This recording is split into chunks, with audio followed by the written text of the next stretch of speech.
Halo anak-anak, berjumpa kembali dalam pembelajaran matematika. Pada kesempatan kali ini, kita akan melanjutkan materi tentang penyajian data dalam bentuk diagram.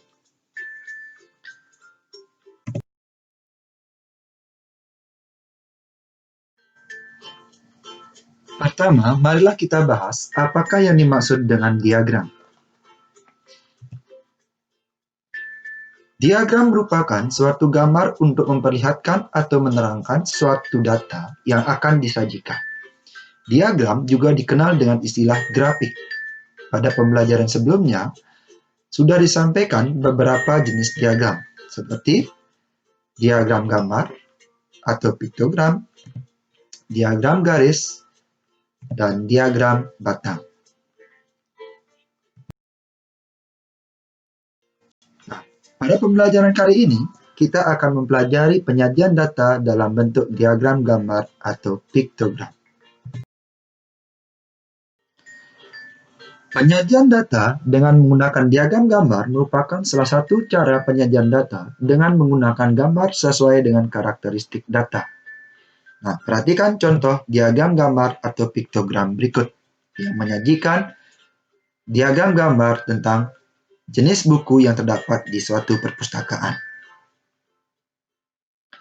Dalam membuat diagram gambar, perlu memperhatikan pemilihan gambar yang sesuai dengan karakter data dan mencantumkan keterangan mengenai keterwakilan data untuk setiap gambar yang digunakan. Seperti pada contoh, pada bagian keterangan, setiap satu gambar buku mewakili 3 buah buku. Sehingga berdasarkan diagram gambar tersebut, banyak buku cerita terdapat 5 buah gambar buku yang mewakili 3 buah buku untuk setiap gambar. Sehingga banyak buku cerita rakyat sebanyak 15 buah buku. Begitu juga dengan buku sejarah, terdapat 1 buah gambar buku yang mewakili 3 buah buku. Sehingga banyak buku sejarah sebanyak 3 buku. Begitu juga dengan buku dongeng. Terdapat 2 buah gambar buku yang setiap gambar mewakili 3 buah buku, sehingga banyak buku dongeng adalah 6 buah. Dan buku novel terdapat 3 gambar buku, sehingga banyak buku novel sebanyak 9 buku. Untuk lebih memahami tentang penyajian data dalam bentuk diagram gambar, mari kita coba dengan mengerjakan contoh soal berikut. Berikut disajikan data tinggi badan siswa kelas 5 dalam satuan senti. Data yang disajikan di sini masih berupa data acak, sehingga kita harus memperhatikan langkah-langkah dalam menyajikan data dalam bentuk diagram gambar atau piktogram. Yang pertama yang harus kita lakukan adalah sajikan data dalam bentuk tabel distribusi frekuensi dengan menentukan data terkecil dan data terbesar, mengelompokkan data dan mengurutkan data dari terkecil ke data terbesar, dan selanjutnya kita sajikan dalam bentuk tabel distribusi frekuensi.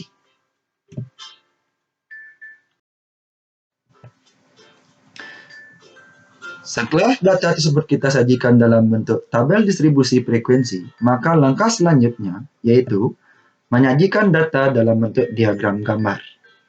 Yang pertama, tentukan gambar yang akan kita gunakan pada diagram gambar sesuai dengan karakteristik data. Pada kali ini kita akan menjadikan data tinggi badan, sehingga kita dapat menggunakan gambar orang untuk mewakili setiap banyak siswa atau frekuensi.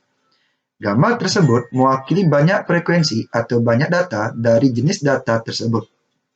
Keterwakilan gambar dapat kita cantumkan pada keterangan diagram gambar.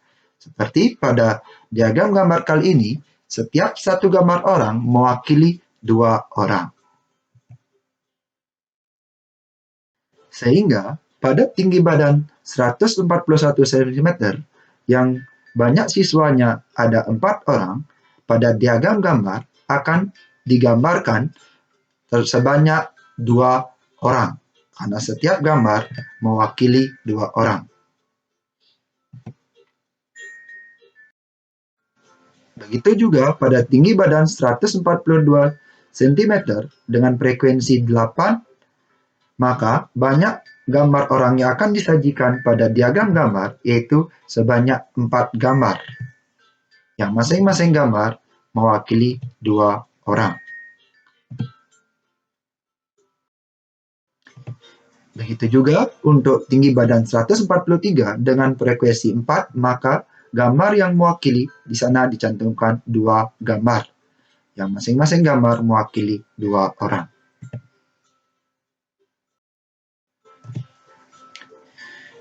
Untuk tinggi badan 144 cm dengan frekuensi 6, maka gambar yang mewakili di sini dicantumkan sebanyak 3 gambar, yang masing-masing gambar mewakili 2 orang. Untuk tinggi badan 145 cm dengan frekuensi 2, maka gambar yang mewakili hanya 1 gambar, yang mewakili 2 orang. Sehingga dapat kita sajikan data tinggi badan siswa kelas 5 dalam bentuk diagram gambar sebagai berikut. Setiap gambar pada diagram gambar mewakili 2 siswa, di mana tinggi badan 141 cm terdapat 2 gambar orang, yang setiap gambarnya diwakili oleh 2 siswa, sehingga banyak tinggi badan 141 cm sebanyak 4 orang. Tinggi badan 142 cm terdapat 4 gambar orang, sehingga banyak siswa dengan tinggi badan 142 cm sebanyak 8 orang. Tinggi badan 143 cm diwakili oleh 2 gambar orang, sehingga banyak tinggi badan 143 cm sebanyak 4 orang. Dan tinggi badan 144 cm diwakili oleh 3 gambar orang, sehingga banyak siswa dengan tinggi badan 144 cm sebanyak 6 orang. Dan tinggi badan 145 cm diwakili oleh 1 gambar, sehingga banyak siswa dengan tinggi badan 145 cm sebanyak 2 orang.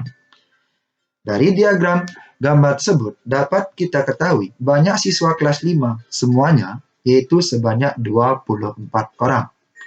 Dan anak dengan tinggi badan paling banyak yaitu tinggi badan 142 cm sebanyak 8 orang, dan tinggi badan paling sedikit yaitu tinggi badan 145 cm sebanyak 2 orang. Nah, demikian tadi sudah disajikan cara penyajian data dalam bentuk diagram gambar atau piktogram. Nah, sekarang saatnya kalian semua untuk mencoba menyajikan data berikut dalam bentuk diagram gambar. Perhatikan data jumlah sepeda sebuah toko selama 5 tahun yang disajikan dalam bentuk tabel. Dari tahun 2016 hingga tahun 2020. Nah, sajikan data penjualan sepeda dalam 5 tahun terakhir dalam diagram gambar dengan ketentuan 1 gambar mewakili 3 unit sepeda. Tentukan gambar yang tepat sesuai dengan karakteristik data dan buat diagram gambar tersebut dalam buku gambar A4. Selamat belajar, selamat mencoba, dan tetap semangat.